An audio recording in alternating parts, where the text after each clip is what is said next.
Bwana Yesu asifiwe sana. Nashukuru Mungu kwa ajili ya siku ya leo tena.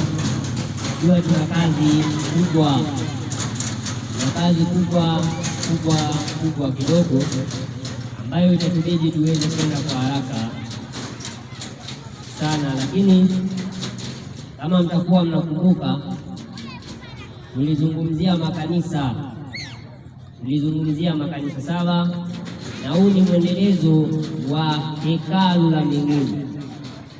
Kama mnakumbuka, vile vile tulieleza tukasema ya kwamba ni lazima kama kwanza wa Kristo tuweze kuelewa Yesu yuko wapi mpaka sasa, Yesu yuko wapi, na baada ya kuelewa hapo tuweze kuelewa vile vile maana ya hekalu na kwa nini Yesu yuko hapo, na hivyo vitu tulikuwa tumekwisha kuvieleza vizuri. Sasa kwenye siku ya leo ni kama sasa tunaendelea kwa ajili ya makanisa yaliyobakia, makanisa yaliyobakia ambayo, msomaji, ninaomba nisomee sasa sura ya 2 ya Ufunuo. Kwanza kabisa tuelewe kitu kimoja, kisha kueleza habari za haya makanisa 7 katika vinara hivi vya taa. Tutakuja vile vile tuweze kueleza habari za huyu mwanamke tunamuona hapa, na wengi sana leo hivi wamedanganywa na mwanamke huyu aliyekalia mnyama mwekundu sana. Ni lazima tuweze kumweleza, na huyu anapatikana vile vile kwenye kitabu hicho cha mwisho cha Biblia.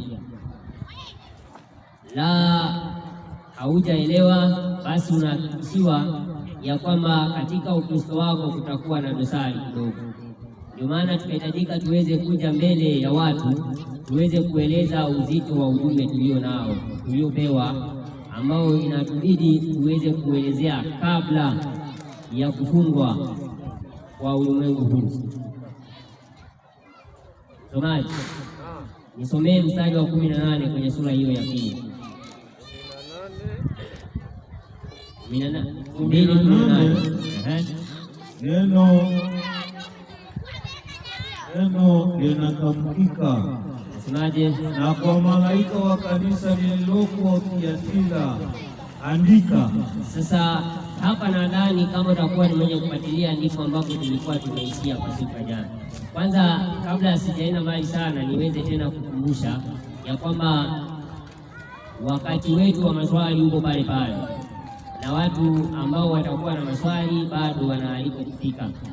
Ndio leo tunahitajika kwanza tuweze kuanza kueleza uzito wa ujumbe huu, ndio tuweze kwenda kwenye kipengele kingine, ama kwenye maswali ambayo wapo walioahidi kuwa watakuja, basi tutaweza kuyapitia moja baada ya nyingine. Ama kama kuna mengine, au kama kabla sijaenda mbele utakuwa na mwingine na swali kwa somo ya jana, bado anaweza kuuliza ili tuweze kukamilisha hilo swala. Mpaka ukombozi wa wanadamu uweze kukamilika, ni lazima waweze kuelewa patakatifu, waweze kupaelewa vizuri na waweze kuelewa mpango wa Mungu. Leo kumekuwepo na kuchanganyikiwa, ndio maana tukasema kuna kuchanganyika kwa watu kutoelewa sasa kanisa la Mungu ni lipi, kwa sababu kila mmoja anajisema, tena wanaenda mbali zaidi na kuwa wanasema mengine. Kwa hivyo kazi yetu sisi ni kufunua ukweli ni upi, alafu wewe sasa kama mtu uliyepewa akili utahitajika kuweza kuelewa hapa niliko sahihi ama nimedanganywa. Hiyo ni kazi tunakuachia, lakini kazi yetu sasa ni kukueleza na kukufundisha kwa kile ambacho Bwana atakujalia kuelewa kwa neema yake. Sasa tunaanza hapo. Malaika, ujumbe kwa malaika wa kanisa la Thiatira. Twende mstari wa 19. Neno linasomeka hivi. twende. Haya ndiyo anenayo Mwana wa Mungu yeye aliye na macho yake kama mwali wa moto na miguu yake mfanano wa shaba iliyosuguliwa sana. Mfano wa shaba iliyosuguliwa sana. Nayajua matendo yako, na upendo na imani, na huduma na subira yako, tena kwamba matendo yako ya mwisho yamezidi yale ya kwanza. Sasa mimi nafikiri kitu cha msingi, kwa sababu wengi sana wanawezekana wakashindwa kuelewa mchanganuo hapa. Naomba tu niweze kueleza kitu cha msingi sana ambacho kitaweza kukusaidia vyema katika mwendeleo wa haya makanisa saba, ama huu ujumbe wa Yesu kwa Yohana anapoelezea Yohana kwa ajili ya makanisa haya saba. Kitu kimoja niweze kukuelezea cha msingi kuliko kawaida ni kwamba tunachokiona hapa kwa hizi taa saba, tumesema ni makanisa saba yaliyokuwa kwa kipindi tokea Yesu ameacha kanisa la mitume. Kuanzia kwenye kanisa la kwanza linaitwa Efeso ama Tamanio. Sasa kuna kipindi ambacho Yesu alijifunua kwa Yohana na akaeleza kwamba yeye yuko wapi kwenye wakati wa Yohana. Na ukumbuke tumesema wakati tu Yesu alipotoka kwenye dunia hii, na tukasema hana muda wa kupiga stori, aliingia kwenye chumba cha kwanza, na hiyo tulisoma tukaelewana. Sasa kwenye chumba cha pili aliingia mwaka gani? Maandiko yanatueleza, kama utakuwa ni mwenye kuelewa, baada ya Yesu kuwa ametoka kwenye chumba cha kwanza, ilimbidi aingie cha pili, kama vile ambavyo makuhani. Hebu nenda kwenye kitabu kinaitwa Waebrania 7:25. Kulikuwa kuna makuhani waliofanya kazi katika hekalu la hapa duniani ambao wamefananishwa na kuhani mkuu wa sasa ambaye ni Yesu mwenyewe. 7:25. Soma tusikie. Neno linasema semaje? Naye kwa sababu hii aweza kuwaokoa kabisa wao mjiao Mungu kwa yeye, maana yu hai siku zote ili awaombee. Kumbe Yesu kwa sasa anaweza kuwaokoa wale wote wanaomjia Mungu kwa yeye ili awaokoe. Sasa ndio maana tukasisitiza na kusisitiza kwa kila mwenye pumzi anayesikiza sauti hii, awe ana dini awe hana, anaendaga kanisani, anaendaga msikitini, ukweli ni kwamba ukweli haupakwi chokaa. Hiyo ndio tabia ya ukweli. Una rangi yake ambayo ni asili, ni kama maji masafi hayana rangi. Hivyo ulivyo ukweli. Ukitaka kupaka rangi yoyote inasababisha unauchanganya na uongo. Sasa kwenye mpango huu wa wokovu wa kila mwanadamu, mpango wa wokovu unapitia kwa Yesu kama kuhani kwenye hili hekalu la mbinguni, na hivyo hakuna maombi yoyote yatakayoenda mbinguni ama kumfikia Mungu pasipo kupita kwa Yesu. Ndio maana tukasema jana hapa, tukasema hata Muhammad mwenyewe anategemea apewe msamaha na Yesu. Unaona katika Qur'an ni lazima hata Muhammad anaambiwa waombee msamaha. Hata usipowaombea hawatasamehewa. Sasa hebu nichukulie kidogo Qur'an ili tuwafikishe kile ambacho tunakisema. Ni lazima tuweze kufundisha watu wasije wakajikuta wanavaa mavazi ambayo yanaonekana ni mazuri, lakini wokovu hakuna. Hapo utakuwa hauna ulichokuwa unakifanya kwenye imani. Mwenye kusamehe ama mwenye kufanya sala zako wewe ziweze kupokelewa mbinguni ni Yesu peke yake. Ni Yesu peke yake, hakuna mwingine kabisa.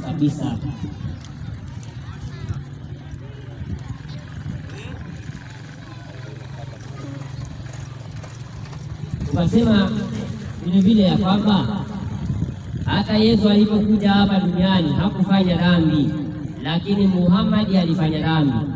Alikuwa na dhambi, anaambiwa ombea msamaha ama uombee maghfira kwa Mwenyezi Mungu kwa ajili ya dhambi zako wewe na dhambi za Waislamu wanaume na Waislamu wanawake. Sasa hata akiomba mwenye kusamehe na mwenye kusababisha dhambi ziweze kusamehewa ni Yesu na Yesu peke yake. 47:19 Qur'an 19 ninasoma kama ilivyoandikwa sura Muhammad. Twende ya kwamba hakuna abudiwaye kwa haki ila Mwenyezi Mungu. Naomba maghfira kwa dhambi zako. Kumbe Muhammad anaambiwa aombe maghfira kwa dhambi za nani? Za kwake yeye mwenyewe na nani? Anasema dhambi ya Waislamu wanaume na Waislamu wanawake. Kumbe Muhammadi alikuwa na dhambi, anaambiwa aombe maghfira kwa ajili ya dhambi zake mwenyewe na dhambi za Waislamu wanaume na Waislamu wanawake. Mwenye kusamehe, hebu nipatie kitabu kinaitwa Yohana wa kwanza. Yohana wa kwanza uweze kujenga msingi kwanza.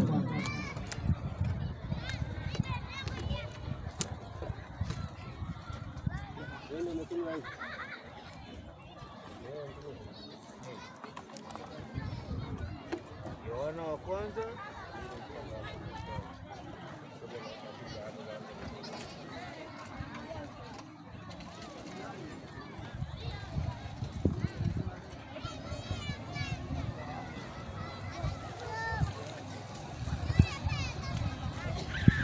Ili moja Yohana wa kwanza Yohana wa kwanza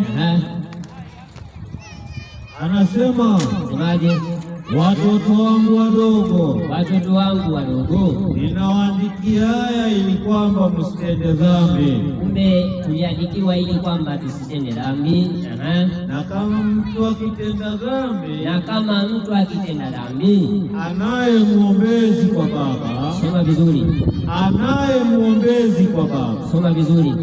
Anaye muombezi kwa Baba. Tunaye muombezi kwa Baba. Haya, twende. Tunaye muombezi kwa Baba. Nani? Yesu Kristo mwenye haki. Kwa hiyo kumbe Yesu Kristo ni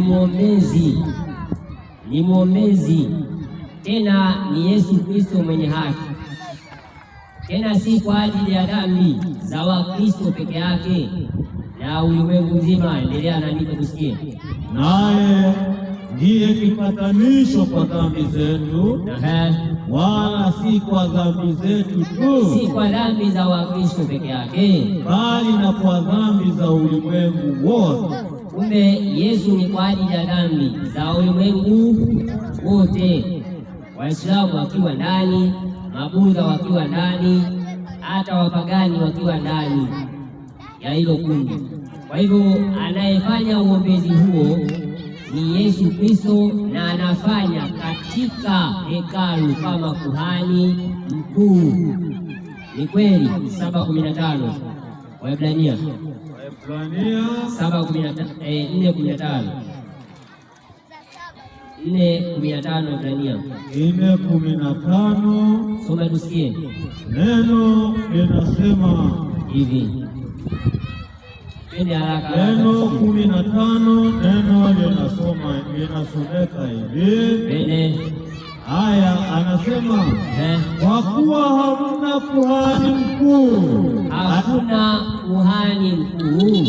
asiyeweza kuchukuana nasi katika mambo yetu ya udhaifu, basi yeye alijaribiwa sawasawa na sisi, katika mambo yote bila kufanya dhambi. Kwa hivyo kumbe Yesu kama kuhani, ndio akawa kuhani, alikuwa amejaribiwa lakini hakufanya dhambi, ikabidi afanye kazi ya ukuhani. Hiyo tunamaliza hapo. Ni lazima mpaka watu wote waweze kuelewa Yesu anafanya nini. mbinguni. Na ndio naambiwa katika Qur'an 43:61 tunaambiwa Yesu ama Isa ndiyo alama ya kiyama. Ni lazima tuelewe ni kwa nini ni alama ya kiyama, ndio uone kuwa kinakaribia, uone akija, manake kazi ya patakatifu inakuwa imekwisha kukamilika. Unaona akionekana tu, kuna maneno hayo yanasemwa, tutakuja kuyasoma kwenye kitabu cha Ufunuo. Sasa kwenye haya makanisa niweze kueleza kitu kimoja. Nimekwisha kuona katika utofauti wa yale yanayoitwa makanisa leo. Mengi ni makanisa ya kutunga na yamezaliwa na yakianza, mengine ambayo tulieleza jana katika kipindi cha Antipa mpaka kuingia kwenye kipindi hiki cha kanisa ya Teapia. Kuna wakati ambapo yalikuwa yameanza kuwa matakatifu ama yakiwa safi kabisa, lakini baadaye yakawa kahaba, yaani akaanza kuwa na njia ambazo si sahihi. Tulieleza wakati wa matengenezo ya kweli, wakati wa mtu anaitwa Luther. Wakati huo watu hawa wakimfuata walikuwa wako wanaendelea vizuri kabisa na imani, lakini baadaye walikuja kuanguka, maana waliacha matengenezo. Ilitakiwa mpaka leo kufikia kipindi cha sasa makanisa haya ambayo yalitoka Rumi yaweze kuwa hayana sanamu kabisa, lakini mpaka leo Lutheran ndani ya ibada kuna msalaba, lakini huo msalaba ni kati ya vitu ambavyo Luther alikuwa akipinga, akiachia pale alipoachia, walitakiwa waende mbele. Sasa leo zimebaki, hakuna tena kinara cha taa katika yale makanisa yaliyoitwa Maprotestanti, lakini watakaobaki na kinara cha taa itakuwa ni Protestanti ya kweli basi, yaani wasiwe na jina la kuwa hai lakini wamekufa. Nenda 3:1 Ufunuo 3:1 tusikie habari hizo, anzia moja hapo 3:1 Ufunuo. Some kama ilivyoandikwa, mtumishi wa Bwana. Soma tusikie. Anasema, na kwa malaika wa kanisa lililoko Sardi andika. Kwa malaika wa kanisa lililoko Sardi andika. Haya ndiyo anenayo yeye aliye na hizo roho 7 za Mungu. Twende. Na zile nyota 7. Twende. Na yajua matendo yako ya kwamba una jina la kuwa hai, lakini nawe umekufa. Kwa hiyo kuna kipindi ambapo unakuja kuona kuna hali ya kuwa hai, yaani majina hayo yakaanza kuwa na kwamba wamekubali ukweli wa Mungu, wakatoka katika kanisa ama katika taasisi inaitwa Rumi. Kumbuka nilisema wakati wa kabla ya hapa, Rumi kama Rumi wakati wa nyuma ilikuwa ni taasisi ya kiserikali, si kanisa. Mpaka Yesu anakufa, mpaka Biblia inafungwa, Rumi haijawahi kuwa kanisa, imekuja kuwa kanisa baadaye. Sasa tutakuja tukieleza vizuri kwa huyu mnyama wa hapo wa mwisho, kueleza namna ambavyo upapa ulikuja kuelekeza na mambo yaliyoupata na mambo yaliyoleta. Sasa wakati huu wanaambiwa wana jina lililokuwa na uhai, wana jina lililo hai lakini wamekufa. Wanaambiwa wafanye matengenezo, hebu endelea na andiko, wayatengeneze mambo ambayo yanataka kufa. Twende kidogo. Anasema, uwe mwenye kukesha, ukayaimarishe mambo yaliyosalia, yanayotaka kufa. Kwa nini? Maana sikuona matendo yako kuwa yametimilika mbele za Mungu wangu. Unaona Kwa hivyo kuna ujumbe ukawa umepewa kwa wao ambao walikuwa na jina zuri sana na ambao walipewa kama wameleta kinara cha taa cha matengenezo, lakini baadaye wakaanguka.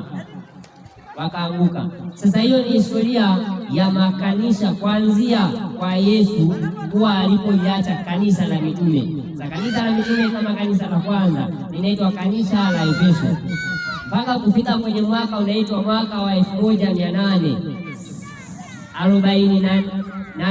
ama 1833 kwenda 44. Hiyo miaka kuna mambo kadhaa yalitokea, na ninakueleza hapa nini kilianza kutokea kwenye kanisa.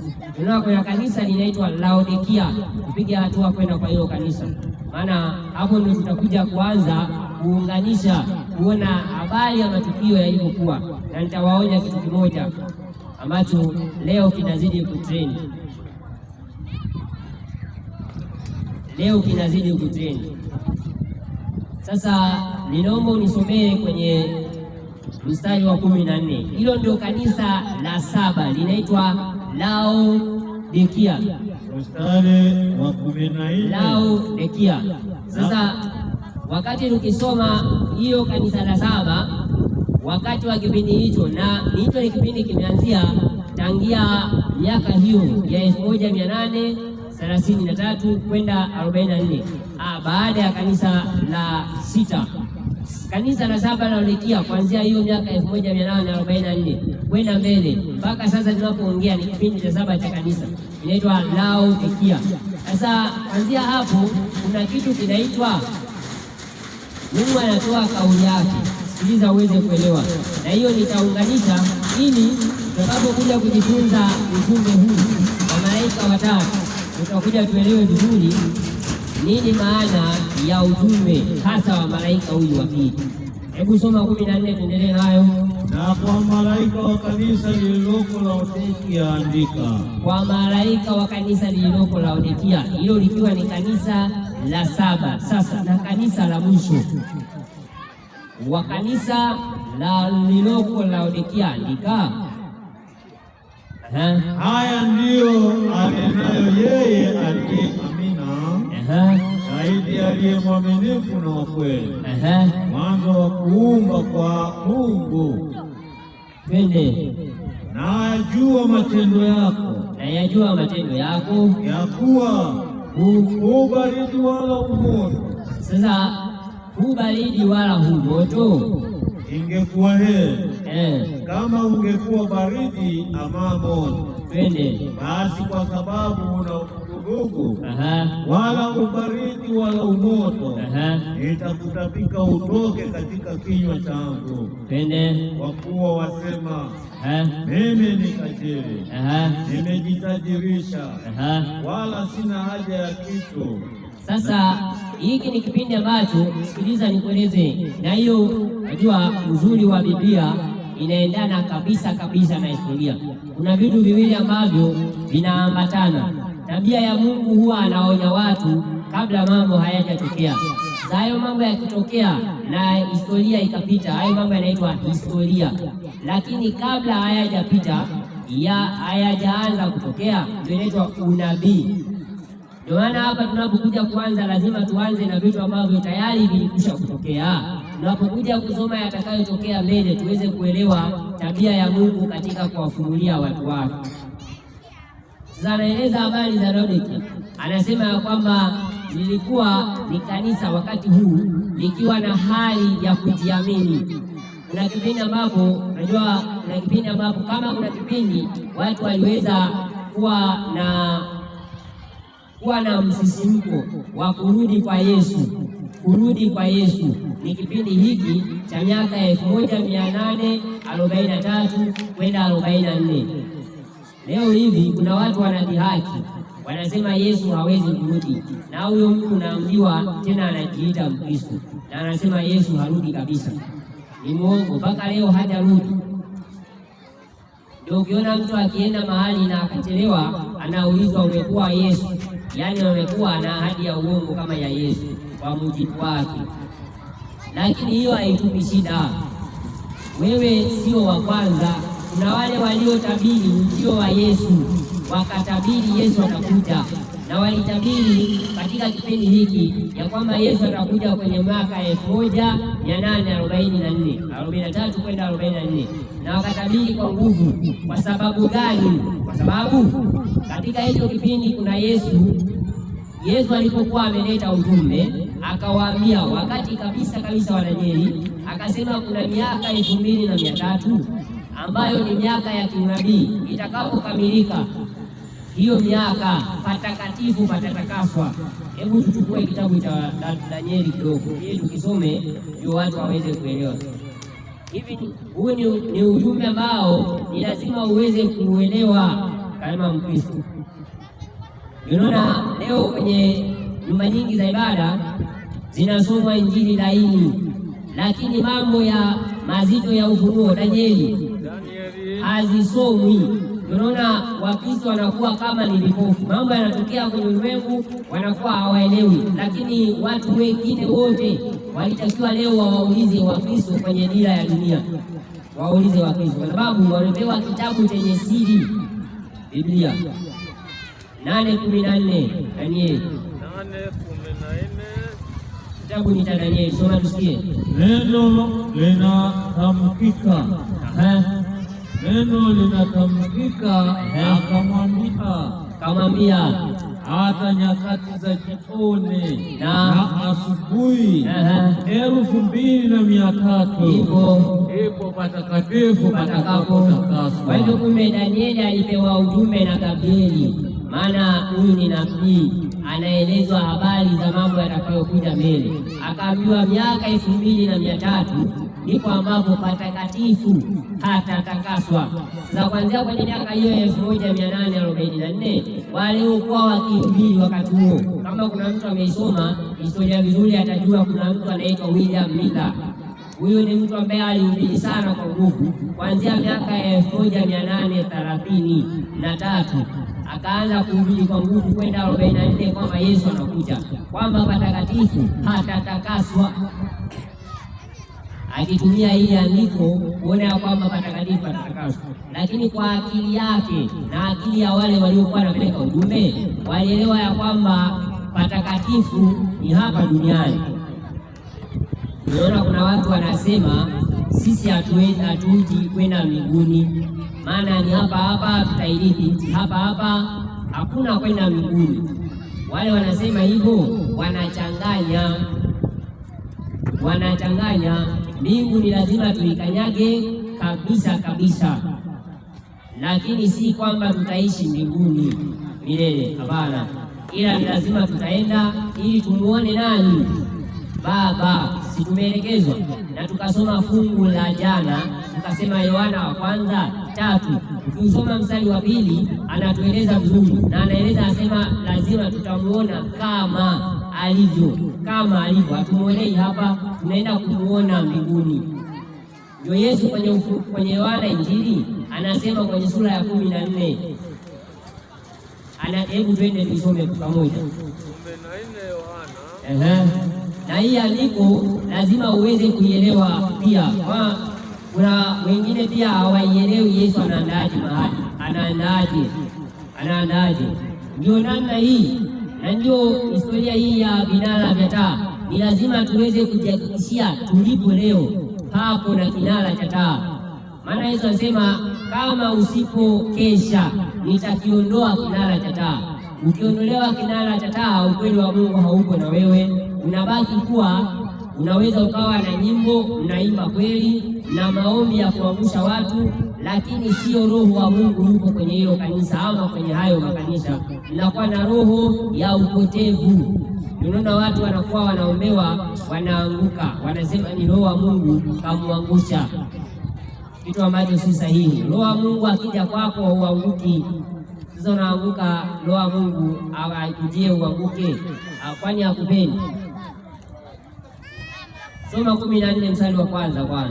Msifadhaike mioyoni mwenu. Yesu anasema msifadhaike mioyoni mwenu. Unamwamini Mungu, yamineni niameneni na meme. Kwa nini? Nyumbani mwa Baba yangu mna makao mengi, kama sivyo ningeliwaambia. Kwa nini? Maana naenda kuandalia mahali. Lazima uelewe. Afu kuna wale wanasema Yesu anaandaa makao. Yesu haandai makao, anaandaa mahali. Anaandaa mahali. Sasa anasema naenda kuandalia mahali, maana kwa Baba yangu kuna makao mengi. Lazima tuelewe anaandaaje mahali, maana mbinguni si kwamba anaenda kuandaa mabenchi ama kiti kama hivi vimekaa hapa. Anakwenda kufanya hiyo ya maombezi, kwa sababu usipokuwa makini majina yanafutwa na majina yanaandikwa kwenye kitabu cha uzima.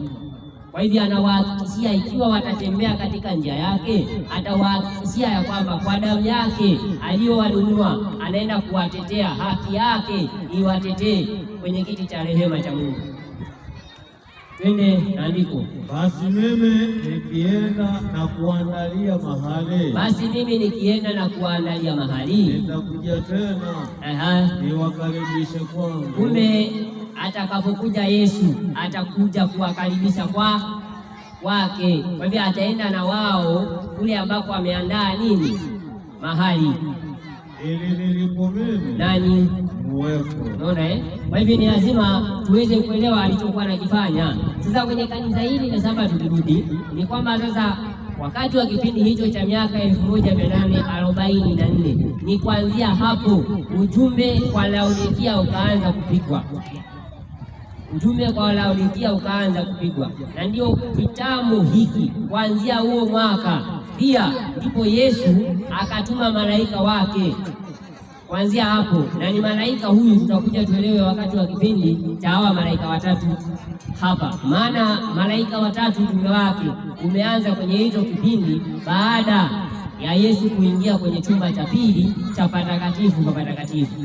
Jumbe kwa Laodikia inapigwa hapo. Sasa ukipigwa hapo, unakuja kutueleza habari ya kanisa ambalo lilikuwa safi. Yaani kuna kipindi hilo kanisa litakuwa safi, lakini kuna kipindi litaanza kujinyanyua na kujiona kama vile wao wako sahihi, ama kujiona kwamba hawamhitaji Kristo. Ndio unaona kwenye mstari wa 20, hebu soma 20, 3:20 Ufunuo. Rudi 20. Ufunuo. 3:20 Ufunuo.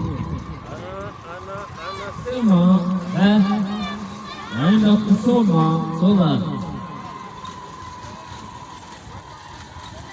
Hicho ni kipindi kuanzia 1844 na nimekupatia wewe, kama hata una simu ya kwako nzuri kabisa uweze kufuatilia.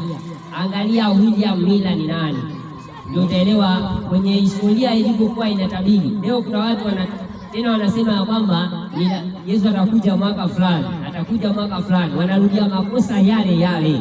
Maana kwenye kipindi hiki kwa ajili ya kanisa kupewa huu ujumbe, walikuwa wanaambiwa Yesu atakuja kupatakasa patakatifu, ambapo kwa mawazo yao ilikuwa ni hapa duniani. Sasa wakawa wameambiwa na kuelekezwa, kumbe sio, ni Yesu anatoka chumba cha kwanza ambacho Paulo ametuelekeza. Hebu soma hiyo, turudi kwa Paulo kidogo. Tazama nasimama mlangoni nabisha. Mtu akisikia sauti yangu na kufungua mlango, nitafanya nini? Nitaingia kwake, nami nitakula pamoja naye pamoja nami. Sasa ni lazima tuweze kumwelewa Yesu anaposema mtu mmoja aweze kufungua mlango wa moyo wake kuanzia kwenye hicho kipindi. Kwa nini? Kitu kimoja ninachohitaji tuweze kukielewa ni hiki. Nimekwambia usome andiko gani baada ya hapo? Waebrania kwa Paulo. Tunarudi kwa Waebrania. Ndio. Ili niweze kueleza kile ambacho ninataka nikisisitize tena hapo. Ebrania 9:24. 9:24 neno linasomeka hivi. Soma kama ilivyoandikwa. Imeandikwa kwa sababu Kristo hakuingia katika patakatifu palipofanyika kwa mikono. Kumbe Yesu hakuingia patakatifu palipofanyika kwa mikono, ndipo mfano wa patakatifu halisi. Kwa hivyo aliingia kwenye patakatifu halisi, sio kwenye mfano wa patakatifu halisi, aliingia kwenye patakatifu halisi, yaani mbinguni. Maliza andiko. Bali aliingia mbinguni hasa aonekane sasa usoni kwa Mungu kwa ajili yetu. Kwa hivyo hata Paulo anajua baada ya Yesu kupaa, kwa sababu nyaraka ya Paulo hii imeandikwa baada ya Yesu kuwa amepaa kwenda mbinguni. Na kama utakuwa unakumbuka, ukisoma Matendo ya Mitume sura ya 9 utakuta kwamba Yesu anamtokea tena Paulo. Kwa hivyo Yesu anapomtokea Paulo, tayari Yesu alikuwa akiendelea na huduma yake patakatifu. Unaona Sasa akiingia kwenye chumba cha pili, akatuma mjumbe, malaika watatu.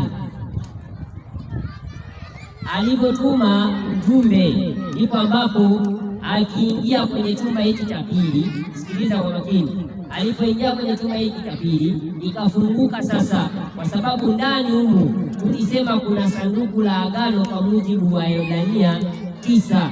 Tukasema Paulo mwenyewe aliona patakatifu, akielezea patakatifu. Vile vile Yohana wa Patmo aliona hekaluni kuna sanduku la agano.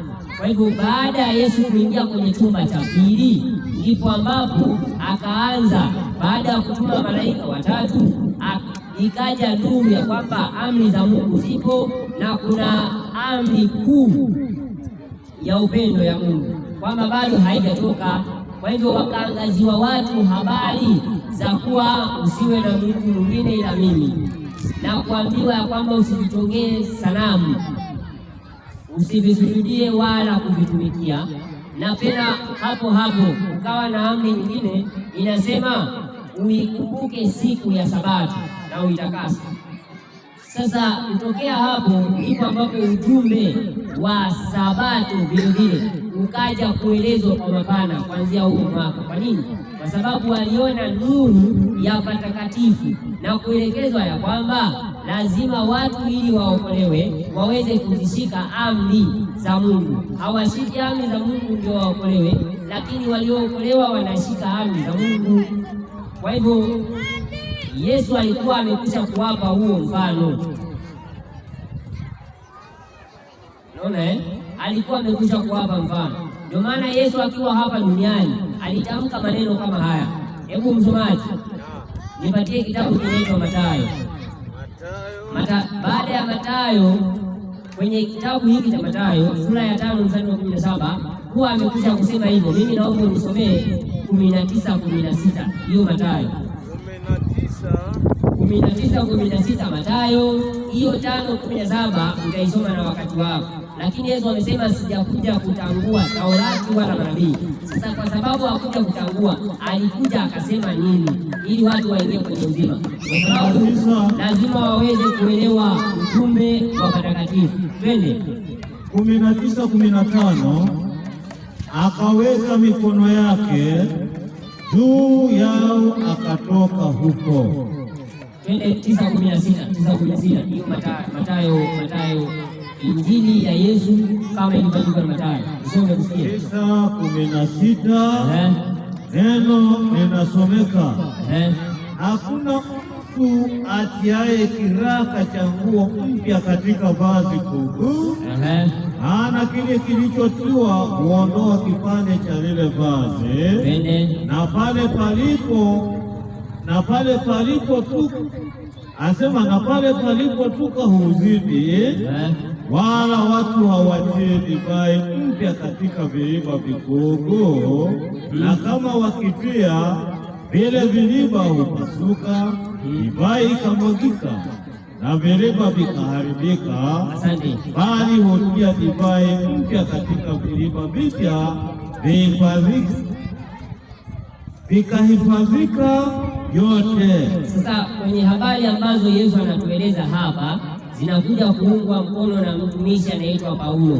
Hebu nenda Wakorintho wa pili 5:17.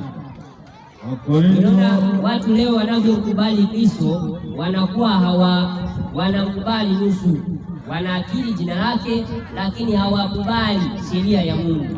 wanakataa tena. Wakorintho wa pili 5:17. Hebu soma tusikie. 5:17. Neno linatamkika hivi. Soma tusikie. Na alisoma tena, alikufa kwa ajili ya wote, ili waliowahi wasiwe tena kwa ajili ya nafsi zao wenyewe. Wakorintho wa pili 5:17. 5:17. Neno linasoma hata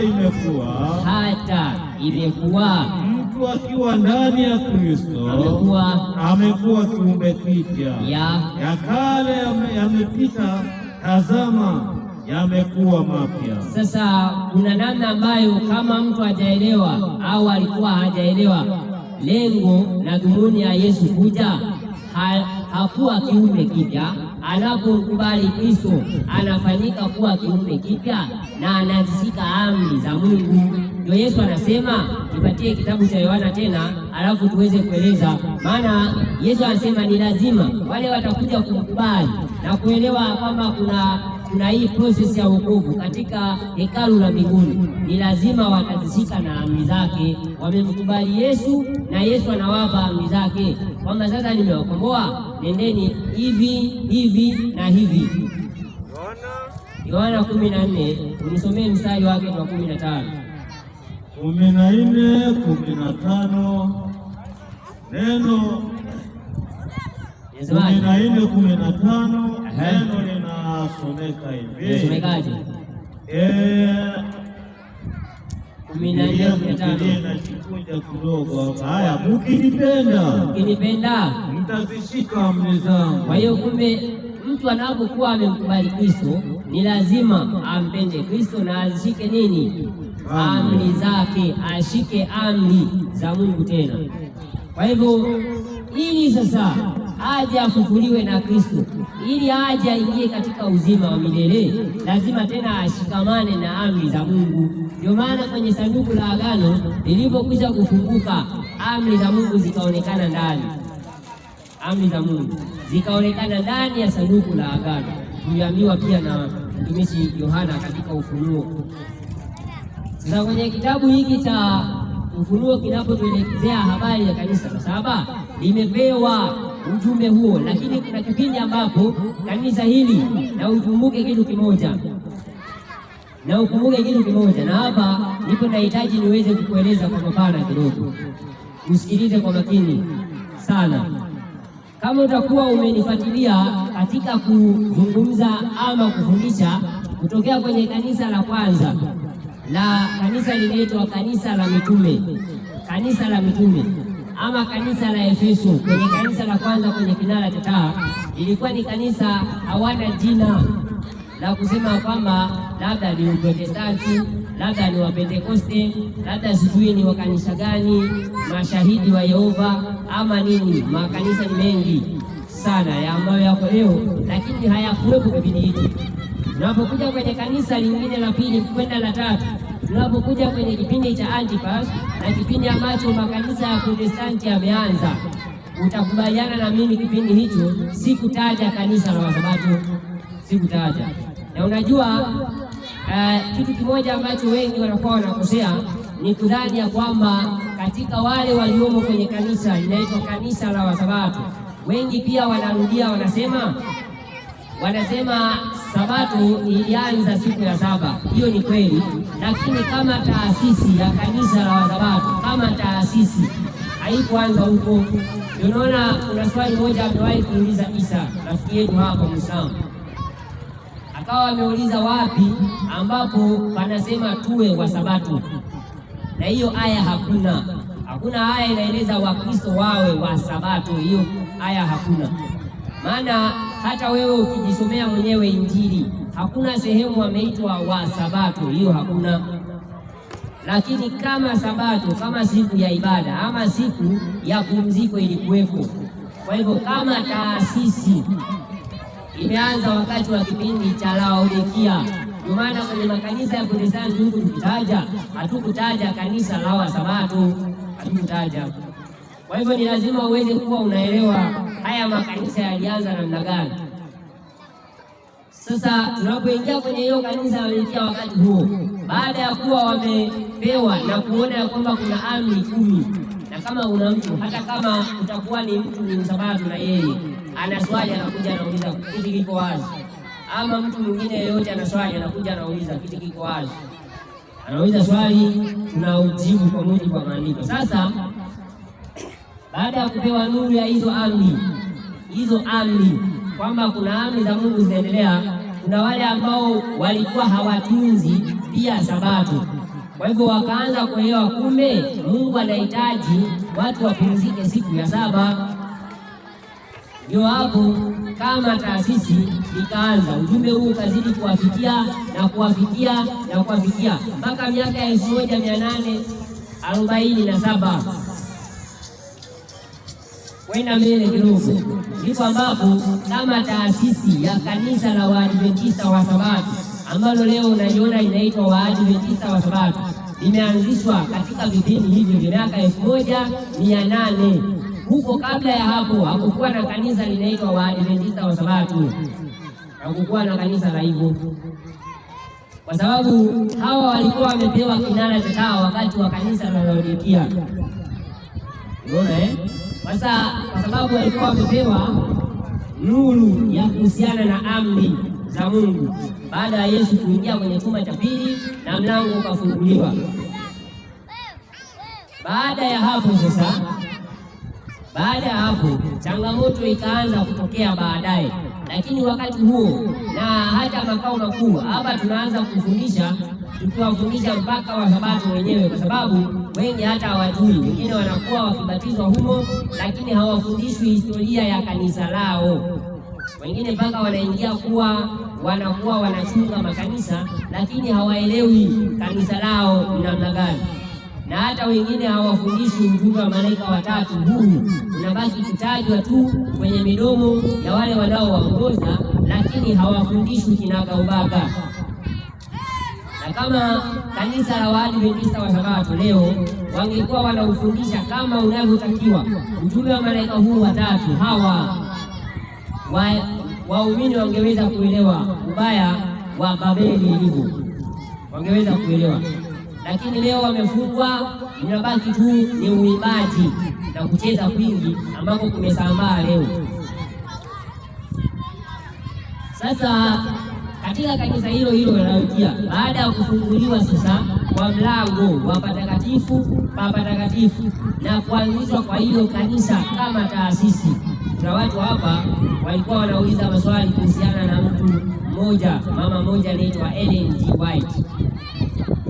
Na watu kama hao waliuliza, lakini nao wakawa kana kwamba hawaelewi ama hawajui huyo ni nabii wa namna gani. Sasa historia huwa haijifichi, historia haijifichi kabisa. Wakati huo hata kama kuna yule ambaye anazidi kufuatilia, ni kwamba hata huyo mama ambaye kwa sasa anaadhimishwa sana ama anasomwa, vitabu vyake vinasomwa sana, hata kuna wengine wameshawahi kuhudhuria makambi mengi ama mahubiri mengi ya watu wanaitwa wa Sabato, wakapewa baadhi ya vitabu vinaitwa vitabu vya Ellen White. Kiangalia chini kuna chapa Ellen G. White, vitabu vinaandikwa hivyo. Sasa huyo ndio ambaye ni kati ya waasisi wa kanisa, si kwamba alianzisha hilo kanisa, hapana. Si kwamba alianzisha kanisa la Wasabato, hapana. Lakini kulikuwa kuna watu wengine tena waliopokea nuru ya Sabato hata kabla ya Ellen White.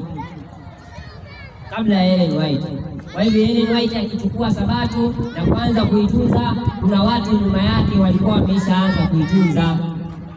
Nakumbuka kuna huyu nimewaambia habari za William Miller aliyetabiri Yesu anakuja miaka ya 1844 ya kwamba Yesu atakuja kwenye hicho kipindi.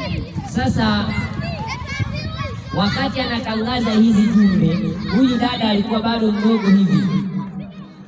Wajua hata yeye alikuwa anahudhuria kwenye hayo matamasha ama mafundisho aliyokuwa anayafundisha William Miller na watu wengine wenzake hapo, Josia Rich na wengine wako hapo, wanawafundisha ujumbe wa kwamba patakatifu patatakaswa. kwenye miaka hiyo. Unaona Sasa hebu msomaji mpatie huyo maiki. Rafiki, njoo hapa hii kiti kidogo tusalimiane.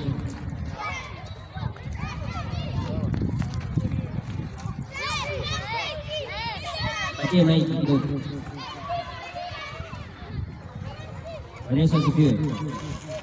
Amina. Na wewe Bwana Yesu asifiwe. Amina, amina. Mhubiri. Amina. Sasa hapa tunaongelea habari ya makanisa 7 na kuna siku umeshawahi kuelezea habari za mama White. Unakumbuka? Wewe huyo mama unamwamini haumwamini? Wala simjui hata sina haja ya kumjua, na hata simwamini hata chembe. Haumwamini hata chembe? Damu yangu hayumo. Hayumo. Hata sitaki kumjua. Hayo sio maswali nilokuuliza. Nijibu nilichokuuliza. Ni baada ya maswali yako. Yaani mama White mimi simjui na simtambui, na hata sitaweza kumtambua wala kumjua hata kidogo. Haya, wachane naye huyo. Wewe uko salama? Uko salama. Vizuri kabisa. Uko vyema kabisa. Kabisa. Ndio. Haya, hamna shida. Nitaka nikusalimie kidogo. Umependeza. Karibu sana. Haya, mpe maiki. Sasa tunaendelea nayo taratibu. Sasa wakati huo wa hicho kipindi cha kanisa la 7 ndicho kipindi ambacho walikuwa wanaanza kuelezwa habari za Sabato. Si kwamba Sabato haikuwepo, ilikuwepo kama siku ya ibada na kama siku ya pumziko. Mungu alikuja kupumzika na akawaambia wana wa Israeli. Sasa wakati huo ndio ikaanzishwa taasisi ya kanisa la Waadventista wa Sabato. Hata jina Waadventista wa Sabato limepatikana miaka ya 1860 ndio likapatikana jina Waadventista wa Sabato kuitwa hivyo, akiwepo huyo mama vile pamoja na wengine walisema hata leo kanisa la Waadventista wa Sabato lisingeitwa hivyo huo mwaka, lingeitwa jina lingine tofauti kabisa. Kuna wengine walisema jina hilo liitwe kanisa la Kristo na majina mengine ambayo ni mazuri, lakini ndio wakasema basi kanisa hili liitwe kulingana na imani yetu. Imani gani? Sisi tunatunza Sabato, lakini vile ni Waadventista. Sasa Waadventista ni watu gani? Waadventista ni watu gani? Waadventista ni watu wanaoamini ujio wa Yesu mara ya pili. Ujio wa Yesu mara ya pili. Hao watu wanaitwa Waadventista. Sasa ikiwa kabla ya kufunuliwa kwa nuru hii, wakati wa kanisa la 6, kabla ya kufunuliwa kwa nuru ya patakatifu na kufunuliwa kwa habari ya chumba cha pili na kwamba kuna amri za Mungu, kulikuwa na Waadventista wakati wa huyu William Miller, ambaye wakati huo walikuwa wanaamini Yesu atakuja na atakuja mara, lakini hawakutunza Sabato. Kwa hivyo wakawa ni Waadventista wa siku ya kwanza ya juma. Kwa hiyo kama wewe unaabudu katika siku ya kwanza ya juma, lakini unaamini Yesu anarudi, wewe ni Mwadventista, lakini sio wa Sabato. Hiyo ndio umekosa. Unaona kwenye vitabu vyake, mmojawapo vitabu vyake, huyu mama White ama Ellen G. White anaeleza kuna watu wanaitwa Waadventista kwa jina, yaani wanaamini ujio wa Yesu lakini hawatunzi Sabato, wanaitwa Waadventista kwa jina. Sasa tokea hilo kipindi tena tunakuja kuanza na kupata kanisa la Waadventista wa Sabato, na kanisa la Waadventista wa Sabato lina kitu kinaitwa General Conference ama makao makuu, na hilo ndio wakati huo wa kanisa la 7. Unaona, Waadventista wa Sabato. Hapa tunaongelea historia na tulalii upande wowote, tunagusa makanisa yote kwa mujibu wa historia na nabii, na tunagusa, ndio unaona tunagusa mpaka katika Uislamu. kwa sababu hakuna kinachofichika, hakuna. Na nikipata wakati mzuri kwa masomo yanayokuja, nilitoa ahadi hapa kwa mtu mmoja, nikamweleza tutakuja tuelezane vizuri kadri wakati upatikanavyo, tuelezee namna Uislamu ulivyoibuka na ulivyotabiriwa kwenye Biblia. Unajua Biblia imetabiri mpaka kuja kwa Uislamu, ni vile tu hata wale wanapewa kitabu cha Biblia hawakisomi kama inavyotakiwa. Sasa wakati huo wa kipindi hicho cha kanisa la saba, ndipo ambapo tunakuja kuona hiyo General Conference ama makao makuu ambayo nayo yako Marekani ya kanisa la Waadventista wa Sabato.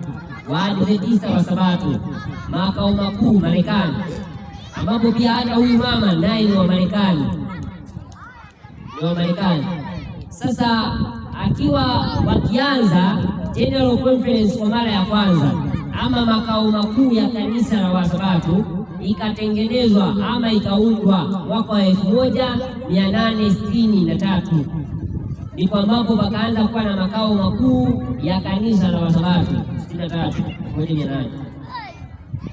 Lakini kuanzia hapo ndipo ambapo sasa zikaendelea miaka ikizidi kwenda. Wakati huo kumbuka, walikuwa wanaelezwa kitu kinaitwa, ndio hapo wakaanza kuelezwa huyu mama sasa ndiye anaitwa Mama Ellen G. White. Akija yeye pamoja na watu wengine akiwa na miaka 17, ndipo alipoanza kupata njozi za kuhusiana na namna mambo yanavyokuwa kwenye ulimwengu wa sasa na wapi tuelekee kwenye ulimwengu wa sasa. Ndio maana tukajibu katika kitu tulichowahi kujibu hapa, tukasema kanisa la Mungu huwa halikosi unabii wa wakati, halikosi. Kanisa la Mungu halikosi unabii wa wakati, kila wakati. Unaona, wakati mfano wa Isaya huo ulikuwa ni unabii, lazima uwepo na nabii wa wakati wa kufungia wakati. Unaona, katika karama za Mungu alizozileta lazima kuna mitume, lakini vile vile kuna manabii wa wakati. Sasa wakiletewa huyu mama akiwa bado ni mtoto ama binti, ndipo alipoanza kupata maono mbalimbali ambayo yalimfanya na yeye aweze kueleza njia ya Mungu kwa usahihi kwa wakati wake. Lakini sio yeye wa kwanza kupewa ujumbe. Kuna wanaume wawili walipewa ujumbe kabla yake, na hawa watu wakawa wamekaa kimya wote wawili, na wote walikuwa ni wanaume. Kwa hivyo kama leo kuna watu ambao ni Wasabato wanasikiza, wajue ya kwamba kuna wakati kama wanaume hawa wawili wangeutoa ujumbe, huyu wa kwanza angetoa ujumbe kama vile ilivyotakiwa, usingekuwa na mama anaitwa Mama White kwenye vitabu hivyo ambavyo tunasoma leo. Ingekuwa ni vya hawa wanaume, mmoja wapo akiwa anaitwa William Ford. Wamepewa huu ujumbe. Sasa wao wakakaa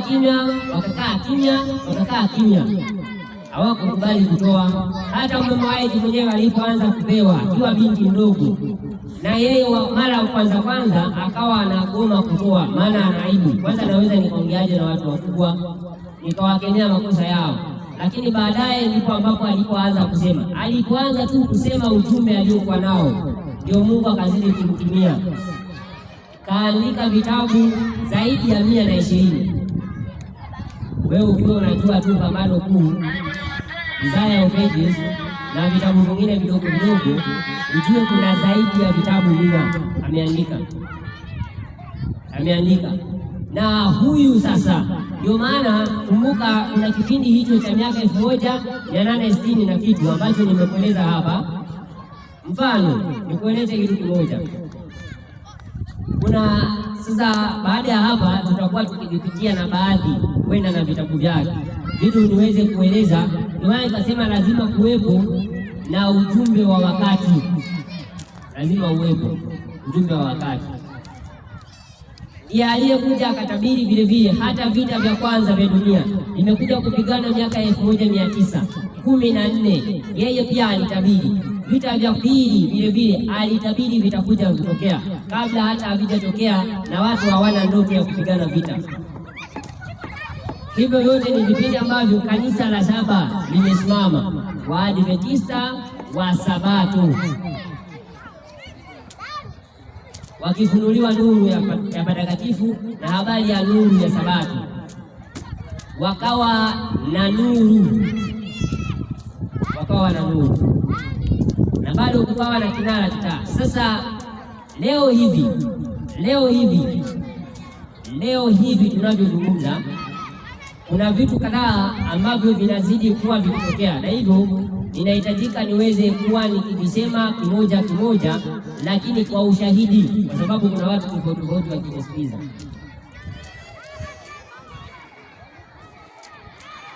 Tunasema vinara vya taa tunavyoviona, cha mwisho ni cha saba. Hakuna kinara cha 8 ama cha 9. Kinara ni cha mwisho cha saba, na wale ambao wana imani ya kanisa la saba wataitwa Waadventista wanaoitunza Sabato. Wakati wa nuru ya makanisa mengine ya Uprotestanti ambayo hawakuwa wanaitunza Sabato, wote waliitwa tokea kipindi hiki cha 1844 wakianza kuitwa mpaka leo watu. Ndio maana lazima kabla hatujafunga mikutano watu waweze kuwa wanaelekezwa Sabato ya Mungu ni ipi. Lazima waelekezwe, Waislamu waelekezwe, maana hata nao wanakuwa hawasomi Qur'an, lakini Muhammad hata ana kosa, amekuja kunawa na amewaelekeza Sabato ni ipi. Ni wao tu hawasomi. Wakristo nao kila siku Biblia wako nayo, wanaelekezwa, na vile wao tu hawasomi na kuwategemea wachungaji ambao ni wa uongo kuwaelekeza. Unaona, ikianza sasa kipindi hicho wakipewa ujumbe sasa wa Sabato, kuna kitu kinaitwa Babeli ama machafuko. Kuja tuieleze kwa mapana hapa kwenye ujumbe huu, lakini naomba niugusie nikiunganisha na ujumbe wa kanisa la saba. Msomaji, twende sasa tuongee na Yohana wa Ufunuo. Kuna sura inaitwa sura ya 18. Twende kwa malaika. Huyo ni malaika anaitwa malaika mwingine. Baada ya hayo malaika mwingine akishuka kutoka mbinguni. Akamwona malaika mwingine akishuka kutoka mbinguni mwenye mamlaka kuu. Ongea sauti. Mwenye mamlaka kuu. Nchi ikaangazwa kwa utukufu wake. Sasa unaona huyu malaika akawaangaza watu wote kwa utukufu wake. Lakini nenda mstari sasa wa 4. Nini anasema? Inasomeka hivi. Inasemekaje? Kisha nikasikia sauti nyingine kutoka mbinguni. Na naomba sasa kuanzia hapa tutakapousoma huu mstari niweze kutoa nafasi nzuri kwa ajili ya maswali. Tumesema subiri tuseme tena, tusisitize kwamba kama kutakuwa na mtu ana swali ambaye bado hajaielewa Sabato ya Mungu, tuanzia tunapoanza kwenye mkutano huu, ama hajaelewa katika makanisa haya tunayozungumzia, ama hajaelewa kwenye ujumbe wowote, kwanza tumeanza hasa kuhusiana na patakatifu. Maana usije ukauliza kwenye sura na hizi picha ambazo bado hatujaeleza, maana ni masomo ya mbele, ukizidi kufuatilia utaelewa. Kama kutakuwa na mtu wa hivyo ana swali, kitu hicho bado ni cheupe, kinauliza, kinahitaji mteja. Endelea, anasemaje? Tokeni kwake enyi watu wangu. Tokeni kwake enyi watu wangu. Msishiriki dhambi zake, wala msipokee mapigo yake. Unaona kwa hivyo Mungu akawa anaita watu kutoka Babeli, wakaitwa watu kutoka katika mataasisi ya makanisa ambayo yalikuwa mwanzoni yako safi, lakini baadaye yakakanyaga amri ya Mungu. Mungu anaita kutoka kwao. Unaona watu leo wanasema nihubirie tu Yesu, lakini hawafuati sheria yake. Makanisa yote yaliyokataa sheria ya Mungu, Mungu anaita watu watoke ndani ya kanisa, ndani ya hayo mashirika, kwa sababu wanafundishwa kuivunja sheria ya Mungu. Usije ukasema mimi niko hapa tokea baba yangu, tokea babu yangu, tokea nani. Hapana. Kwa sababu gani? Usije ukasema wewe una kanisa la baba yako, kanisa la wazazi. Wewe hata ukifa unazikwa na kaburi lako hapo, na hauwezi ufe wewe babako aseme kwa sababu mama wangu amekufa, ngoja tufe wote ndio tuzikwe pamoja. Hawezi kukubali kitu kama hicho. Hata wewe huwezi kukubaliana nacho. Hata kama wewe unampenda kiasi gani, ukafa wote, afe yeye na wewe ujiue, mpe pamoja, ila siku ya kufufuliwa kila mtu kwake. Na wewe utakinyoa kikombe. Msomaji, hebu twende kitabu kinaitwa Zakaria. Tusikize anachokisema Mungu. Usije ukajitetelea ukasema una kanisa la baba yako. Wewe baba yako alikuwa ni kati ya wanaovunja sheria ya Mungu. Sasa wewe umeumbwa wa nini? Na hata hapo ndipo ambapo natoka. Wewe umeumbwa na kichwa chako mwenyewe. Baba yako na yeye ana kichwa chake mwenyewe. Tena unabaki ukiwa na mawazo ya huyo baba yako. Sasa Mungu si angeunganisha vichwa ikawa kichwa kimoja, wewe utumie cha baba yako? Unaona? Kwa hivyo Mungu alihitaji uweze kujifikiria mwenyewe. Uweze kujifikiria mwenyewe, na wokovu wako ni wa kwako mwenyewe. Hauokolewi kwa makundi, hauokolewi kwa sababu baba yako ni mwema ama ni mbaya. Hapana. 1:4 Zakaria. Swala la msingi hapa ni nini kinakuhitaji wewe uweze kufanya, uweze kupata uzima wa milele? Hicho ndio kinahitajika hapo. Soma tusikie. 1:4 Zakaria. Msiwe ninyi kama baba zenu. Kwa hivyo Mungu anaelekeza kama kuna baba ama kuna wazazi walikuwa wanaishika sheria ya Mungu wakaacha, ama tokea na wao wamekuwa wakawa wanaenda tofauti na maelekezo ya Mungu. Mungu anasema msiwe ninyi kama baba zenu. Sasa wewe tena unataka kumuiga baba yako. Ili kanisa la baba, kanisa ni la mama yangu, kanisa tokea babu, kanisa la ukoo.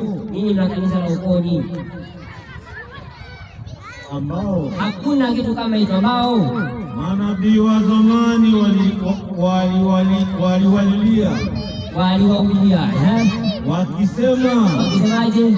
Bwana wa majeshi asema hivi, rudini sasa na kuziacha njia zenu mbovu na matendo yenu maovu. Lakini hawakusikia wala kunisikiliza. Kwa hivyo hawakusikia. Msiwe nyinyi kama baba zenu. Wewe waliambiwa. Unaona, kuna wengine wanasema mimi nimehubiriwa sana, hata mjomba wangu ni Sabato, hata fulani ni Sabato, hata tuna jirani yetu, na kila mara anakueleza habari ya amri za Mungu. Nasema nimehubiriwa sana. Ni hivyo. Sasa umefuata? Hiyo ndio swali la msingi. Maana kuna kipindi hautasikia sauti hizo zikuhubiria tena. Kuna kipindi kama hiko, kipindi cha kanisa la 7, wakaanza kuitwa watu kutoka katika makanisa ama mataasisi yaliyoacha sheria ya Mungu. Makanisa mengine yaliyokuwa yamewahi kutoka kwenye kanisa la Rumi wakati huo yakawa yamekuwa Babeli, yamekuwa watoto wa Babeli, wamekuwa watoto wa Babeli, yaani makahaba. Maana Babeli ni mama wa makahaba, Ndio maana Mungu anashangaa. Hebu nenda kitabu cha Isaya tusikie kitu kimoja. Mungu anashangaa, kuna wakati ambapo mataasisi fulani ya kidini yalikuwa yako safi kimafundisho, lakini kuna wakati ambapo yaliacha tena kweli ya Mungu yakakanyaga. Mungu anashangaa, mbona mji huu ulikuwa safi, umekuwaje kahaba? Watu ambao waliifia dini. Martin Luther nimekueleza habari zake hapa. Kama akifufuka leo na kuhakikishia mchana jua hivi tunawaka, haingii kwenye makanisa yanayoitwa Lutheran leo, maana wameacha matengenezo na wamemsaliti pale ambapo aliishia. Wameanza kurudi reverse kwa spidi ya 200. Soma andiko tusikie. Isaya 1:21. Haingii Wesley, Jonas hawaingii kwenye makanisa ya watu ambao walikuwa wafuasi wao, maana wameacha kutengeneza, wamerudi kwenye kunywa kwenye kikombe kama hiki na ni mafundisho ya uongo. Mji mji huu ulikuwa mwaminifu kabisa mwanzoni mwa ujumbe makanisa, ama mji huu ulikuwa mwaminifu kabisa. Umekuwaje nani?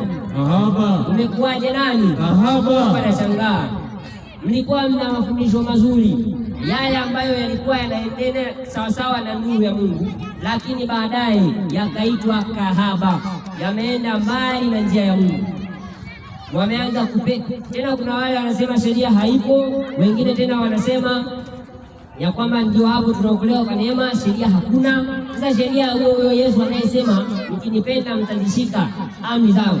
Ndio maana hata Yesu mwenyewe tukiiga mfano kwake mwenyewe anasema mimi mwenyewe nimezishika amri za Baba yangu Yesu. Sasa kama neema yake ikufanye wewe ukatae amri za Mungu, mbona Yesu alishika amri za Baba yake? Mbona Yesu alishika amri za Baba yake?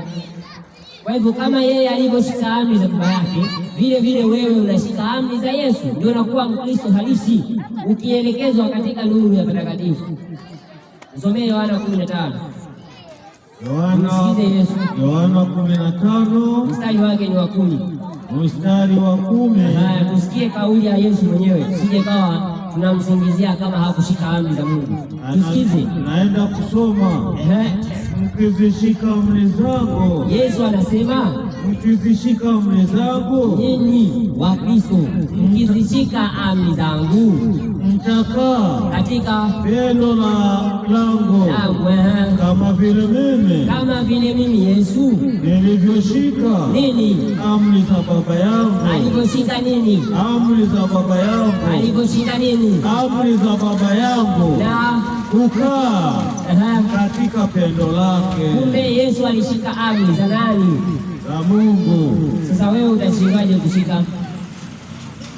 Utashindwaje leo kushika? Na kama unaona hii tuoneshe tunampenda Mungu, lazima tushike amri zake. Lazima tushike amri zake, ambazo amri hizo ni amri hizo 10 zinatuelekeza kama kioo, ili tuhakikishe kwamba tunaendana na kweli wa wakati. Sasa kuanzia kwenye hicho kipindi ndipo ambapo tunaanza kuona kanisa hilo la 7, kanisa la 7. Haya, kuanzia hicho kipindi sasa, kwa sababu kuna kitu kinaitwa Babeli, Tumesema tutakuja kuelewa kundi tunapoingia kwenye ujumbe wa malaika hawa watatu, lakini kabla hatujaingia kwenye hawa, ni lazima tulifafanue vizuri kwenye hilo kanisa la 7, kwa sababu hata wale wanaoitwa Waadventista wa Sabato hawalielewi hilo kanisa la 7 vizuri. Kabla kinara cha taa hakijaondolewa hawakuwa wanaelewa, na mpaka sasa hawaelewi. Ni lazima, ndio maana tunakuja viwandani tuweze kueleza nuru ya patakatifu iko namna gani, sio ukajikuta una nyumba imeachwa ukiwa na wewe ukawa ukibaki hapo unajiita kwa jina la Bwana, ita tu jina la Bwana, lakini nuru ya patakatifu kishaondoka hapo, kinara cha taa kishaondoka kwenu. Sije ukaja ukaingia kwa jaribu kama hilo, sije ukaingia kwenye jaribu kama hilo. Hiyo ni wakati wa kanisa la 7, kanisa la 7. Sasa msomaji, hapo tunaendelea tukiwa na sura ya 3 ya kitabu cha Ufunuo, si ndio? Sura ya 3, na ujumbe wa Laodikia umeanza kwenye mstari wa 14 kwenye hiyo sura. Sasa wakiwa wanaelezwa habari ya ujio wa Kristo na wakielezwa habari ya patakatifu na wameonyeshwa sheria ya Mungu, wakaanza kuitunza Sabato. Lakini Mungu, tumesoma katika Isaya, akashangaa kuna mji uliokuwa safi, lakini baadaye ukawa kahaba. Sasa umekuwaje kahaba? Ni pale ambapo ulianza kuwa na njia zisizokuwa sawasawa. Sasa ninapenda sana ili tutakapoanza kuzidadavua kinaga ubaga hapo, tuwe na vitabu viko hapo viseme. Ila leo ninaomba niweze kuelezea kwanza habari ya roho ya unabii ambayo leo hivi Wasabato wanaamini katika hiyo. Waadventista hao wa Sabato, nieleze kwa mapana, alafu kuanzia tutakapoanza kuvisoma hivyo vitabu tuweze kuelewa kile ambacho kilikuwa kinaelezwa, maana ni lazima tuwe tunaelewa kwanza chanzo, tuelewe. Wakati huo wa miaka 1863 wakati wanatengeneza General Conference ya kanisa la Wasabato, miaka 1861 kulikuwa kuna watu wanapinga. Ndio maana mpaka leo watu wanaopinga nuru ya Sabato, wapo wanaopinga nuru ya nabii, sio wao wa kwanza, walikuwepo wengine kabla. Ndio maana hata hatushangai ni sisi tukija hata kidogo. Sasa wakati wa miaka 1861 kuna wale waliokuwa wanapinga kwamba wasiweze kuwa na mfumo. Naomba uweze kuelewa hapo kidogo. Kuna watu walikuwa wanapinga kama kanisa tusiwe na mfumo, tusiwe na mfumo, tusiwe na mfumo, yaani tusiwe na General Conference ikiwa inaendelea kuwa na conference zingine huku chini mpaka kwenye makanisa mahalia. Wakawa wanapinga, lakini sasa kwa mujibu wa mpango wa Mungu ilitakiwa kanisa liwe na mfumo, kanisa liwe na mfumo. Ndio maana hata wakati wa mitume Yesu aliacha kanisa lake, lakini lilikuwa na mfumo. Leo ukiambiwa na mtu eti yeye anasaliaka tu nyumbani, hakusanyiki na watu ambao hao watu wako chini ya mfumo fulani, huyo ni muongo. Hata kama akwambia naamini Biblia, kwa sababu Biblia yenyewe inatuelekeza ni lazima tuwe na kusanyiko, tena sio la watu watano peke yao. Hao watu wawe chini ya mfumo unaoeleweka. Ndio maana hata kanisa la Wasabato lenyewe la Waadventista likabidi liwe na mfumo kuanzia mwaka 1863. Mfumo ukatengenezwa General Conference kwa sababu ni nuru ya Mungu. Mungu ndiye anaelekeza hivyo. Tuulize kanisa la mitume, ni kweli mlikuwa na mfumo ama hamkuwa? Kwa sababu kuna wale wakisoma kwenye vitabu vya Injili ama vitabu katika nyaraka, ukisikia usi ama ufanye hivi, wanasema si unaona Mungu anaongea na mtu mmoja mmoja. Kwa hivyo hakuna haja ya kuwa kwenye dini fulani ama kuwa kwenye mfumo fulani, hakuna haja. Sasa hakuna haja namna gani na wao walikuwa nao? Wewe umetoa kwa nani? Hebu niangalizie kitabu cha Matendo ya Mitume. Kitabu cha Matendo ya Mitume sura ya 15. Hata kanisa la kwanza la Efeso lilikuwa na mfumo wake. Makanisa mengine yote yamekuja hapa yana mfumo wake. Roman Catholic baada ya kuwepo, japo baadaye lilikuja kuanguka na kuitwa Babeli, ilikuwa na mfumo. Wale watakokuwa na ukweli lazima wawe na mfumo. Matendo ya Mitume anzia mstari wa 15:2. Twende haraka na ule ujumbe hapo. Ninaisoma 15 mbele. Neno liko hivi. Anasema basi baada ya Paulo na Barnaba kushindana na watu hawa. Kwa hiyo kuna watu ambao walikuwa wameleta mafundisho fulani, wakawaambia watu msipotahiriwa hamwezi kuingia kwenye ufalme wa mbinguni, hamwezi kumwona Kristo. Sasa kuna watu wameleta huo ujumbe, lakini Paulo na Barnaba walikuwa wanaamini kwa mujibu wa maandiko, na Yesu alivyoelekeza tohara ya mwili si kitu. Kwa hivyo wakawa wanashindana, wameshindana na wao. Nini kikaendelea? Anasema watu hawa na kuhojiana nao sana. Ndugu wakaamuru kwamba Paulo na Barnaba. Sasa ndugu wao wa imani moja wakaamua Paulo na Barnaba na wengine miongoni mwao wapande twende Yerusalemu. Waende wapi? Yerusalemu. Waende wapi? Yerusalemu. Kwa nani? Kwa mitume na nani? Na wazee. Kwa hivyo kulikuwa Yerusalemu na mitume na wazee wa makanisa walikuwepo Yerusalemu kama makao makuu kwa wakati huo wote. Kwa hivyo hata wakati wa kanisa hili la kwanza lilikuwa na mfumo. Kitu kikitokea ambacho kinatisha imani ama kinayumbisha watu wa makanisa hapa ya chini, walitakiwa wawe wanaenda kwenye ngazi za juu. Unaona Paulo na Barnabasi na wengine kati yao wakatumwa waende kwa mitume na wazee wa makanisa ya Yerusalemu kwa habari hiyo. Unaona, kwa hivyo waende Yerusalemu, huko kuna makao makuu kwa wakati huo.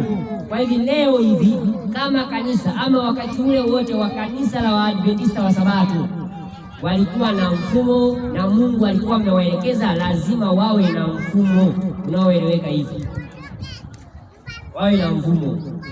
Si watu leo wanajitokea na hawana mfumo wote, hawaeleweki. Hiyo si kitu ambacho Mungu alipanga.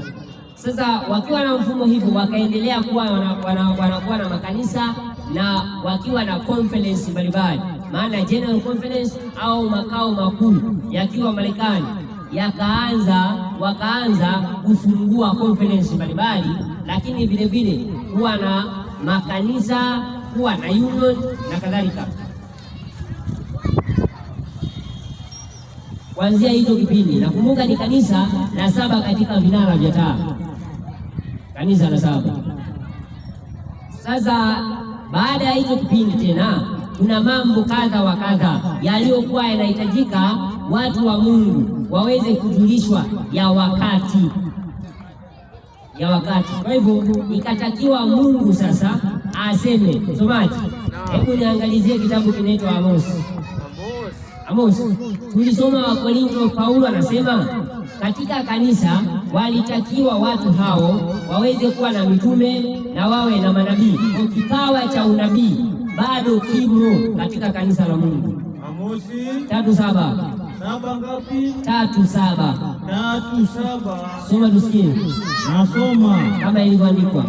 Imeandikwa hivi, hakika Bwana Mungu hatafanya neno lolote bila kuwafunulia watumishi wake manabii siri yake. Kwa hivyo kulikuwa kuna siri ambazo zilikuwa zinatakiwa zifunguliwe kwa wakati huo, kwa sababu vile vile tujue kuna baadhi ya malaika waliokuwa wanatakiwa ama kuna ujumbe uliotakiwa kupelekwa kwenye makanisa.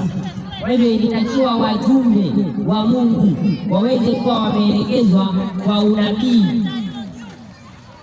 Ndio kuna kitu kinaitwa roho ya unabii. Kwa nini? Kwa sababu kuna nabii wa wakati, kuna mjumbe wa wakati akiwaelekeza watu katika kile kinachohitajika kufanyika kwa wakati huo. Ndio maana nikakwambia, na kuanzia kesho kwa neno la Mungu, kama tupata nafasi, kama Mungu akitujalia, tutakuja tusome hapa kwa vitabu hizo. Vile leo hatujaja navyo hapa. Sasa akatabiri, ndio nakwambia, ikatabiriwa mpaka vita ya kwanza na ya pili, yakatabiriwa mpaka moto uliotabiriwa, ukatabiriwa utakuja kutokea Marekani, ukatokea kama ilivyotabiri. Unaona na yakatabiriwa kama vile Yesu ametabiri kwenye kitabu hicho cha Yohana Mathayo 24 kuanzia mstari wa 4 hapo kwenda mpaka 13. Ni vile vile ukawa ni ufafanuzi wa kile kitakachotokea kimoja. Hiki kitakuwa hivi, hiki kitakuwa hivi. Kwa hivyo Ellen G. White yeye anaitwa Ellen Gold White, na hiyo White ni ya mume wake, maana mume wake alikuwa anaitwa James White. Sasa huyu mama ambaye kwa huo wakati alikuwa binti, ndio Mungu alitumia ujumbe wa wakati wake, akiwa mpaka wamekuja kuoana na huyo James. Nafundisha wale ambao wengine sio wa Sabato na wa Sabato waelewe kanisa lao. Kuna wengine wengi wanasema hilo ni kanisa la kina mama la mama mmoja wa Marekani. Uweze kuwa mnaelewa, hata kama mtu ni muongo, sikiliza kwa makini, hata kama mtu ni muongo, ueleze uongo wake katika ukweli unaoeleza, si kumwekea. Ndio hata hapa sisi tumekuja tukieleza na tunatumia Qur'an, lakini tunasema Muhammad hakutumwa na Mungu, tunathibitisha. Lakini kuna wengine tena wanasema Waislamu wanaabudu Muhammad. Hiyo tunakataa, maana vitabu havielezi hivyo. Kwa hivyo usiseme kama unaona kitu hukijui, wachana nacho, kaa kimya, kwa sababu hata mpumbavu akiwa amekaa kimya ataonekana mwenye hekima, ataonekana mwenye hekima. Kwa hivyo kaa kimya, usije ukaongea kitu hukijui. Msomaji, hebu nisomee kitabu kinaitwa Mithali 17:23. 17:23. Kaa kimya kabisa kabisa, usije ukawekelea. Ukiulizwa jambo ukawa umelikosa ikaonekana wewe ni muongo, simwekee mtu kitu kijui vizuri. Hebu soma tusikie. Ameandikwa hivi, imeandikwaje? Yeye arudishaye mabaya badala ya mema, mabaya haya yataondoka nyumbani mwake. Sasa ni lazima tuweze kuwa tunawatendea mema watu, tunawasemea mema, au hata kama ni mabaya tunasema kwa wema, si kusema kwa sababu huyu mtu hawewe humwelewi na wewe ukasema hivyo. Kwa hivyo huyu mama mimi nakupatia historia kwa namna hivyo, na nitakusomea vitabu vya kwake hata kesho Mungu akitujalia neema. Kwa hiyo wakawa wamepewa ujumbe kupitia huyo mjumbe Mama White ambaye leo amekwisha kufariki, yuko hai. Sasa wapo waliopinga vile vile, wapo hata leo wataendelea kuwepo, lakini nikawa nimetoka kukwambia. Hebu msomaji nisomee kitabu cha Wathesalonike. Kama kuna hoja ya kumpinga yule mama, tumpinge kwa hoja, si kupinga. Ndio wakasema hata wewe leo kuna mtu anapita njia hapa akajisema yeye ni nabii. Kama wewe una hekima, usemi huyu ni nabii wa uongo. Hapana, hapo utaonekana umepungukiwa na hekima. Anza kumtafiti, mpime kwenye mizani, maana maandiko yanachotupa tahadhari ni kwamba kuna manabii wa uongo watakuja na kudanganya wengi, si kwamba wote watakuwa ni manabii wa uongo. Kwa hivyo si kwamba kwa sababu mtu unachukia tu ama ujui ni kwa namna gani. Unaweza wewe ukaokolewa na mtu na ujui, sasa utakataa kuokolewa na yeye kwa sababu ujui. Mpime kwenye mizani. Wathesalonike wa kwanza 5:19. 5:19 Wathesalonike wa kwanza. Na alisoma kama ilivyoandikwa. Imeandikwa. Mstari huo wa 19. Msimzimishe roho. Msimzimishe roho. Msitweze unabii. Msitweze nini? Unabii. Msitweze nini? Unabii. Kumbe kuna unabii ambao watu wa Mungu wameambiwa wasiutweze. Msimzimishe roho, maana roho wa Mungu mpaka leo anatenda kazi. Kwa hivyo kama watu watapinga tu unabii kwa sababu tu wana chuki na unabii ama hawajamwelewa huyu anayesema, watakuwa wamemzimisha roho, maana roho wa Mungu ananena mpaka leo. Msitweze unabii. Twende. Jaribuni mambo yote. Ishikeni lililo jema. Jitengeni na nini? Na ubaya wa kila namna. Kwa hivyo ni lazima watu wakisha kuelewa wachukue yaliyo mema na wajitenge na baya la kila namna. Wewe ukisha unaona mtu akasema sitaki hata kusikia. Sasa hutaki kusikia, rafiki yangu, tutakusaidia namna gani? Nabii yupo tena wa wakati sasa, lakini hatuna shida. Baada ya kuanza kwa huo wakati na vitabu vingi vikaweza kuelezwa hapo, hawa wa kanisa lilivyoanza, kanisa la Waadventista wa Sabato lilivyoanza lilikuwa liko kabisa na nuru, lakini baadaye huyu nabii wa wakati huo akawa amewaonya kuna vitu vitaingizwa kanisani. Unaona akawa amewaonya kuna vitu vitaongezwa kanisani, na nitakuja tukianza kuvisoma vitabu hapa. Akiwa afe kabla hajafa akawa amewaonya nitakapokufa kuna mabadiliko makubwa yatatokea, mabadiliko makubwa sana yatatokea, na mabadiliko hayo ni mafundisho mageni yakaanza kuingizwa kanisani, mafundisho mageni. Leo kuna vitu vingi katika kanisa la Waadventista wa Sabato ambayo wametoa katika upagani kama taasisi, kwa sababu mama huyo alikuwa amekuja kuonya, na tutasoma aya kwa aya, kwa sababu pia kulikuwa kuna onyo ilikuwa imekuja kutolewa. Sasa wale wote wakawa wameambiwa litakapotokea hizo dalili, na wale waliokuwa wamepewa dhamana kukubali hayo makosa, watakuwa wamesababisha kanisa kuwa kahaba. Ndio Mungu anasema kwenye Isaya, mji huu ulikuwa ni mji mzuri, ni mji ambao ni mwaminifu, umekuwaje kahaba? Umekuwaje kahaba? Kwa hivyo yale yote yaliyokuwa ni makanisa ama taasisi za kidini zikaja kuanguka, na watu wataitwa kutoka kwenye hayo makanisa. Namalizia pointi mbili za mwisho, nikaribishe kama kuna swali. Nikaribishe kama kuna swali. Sasa kitu cha pekee kingine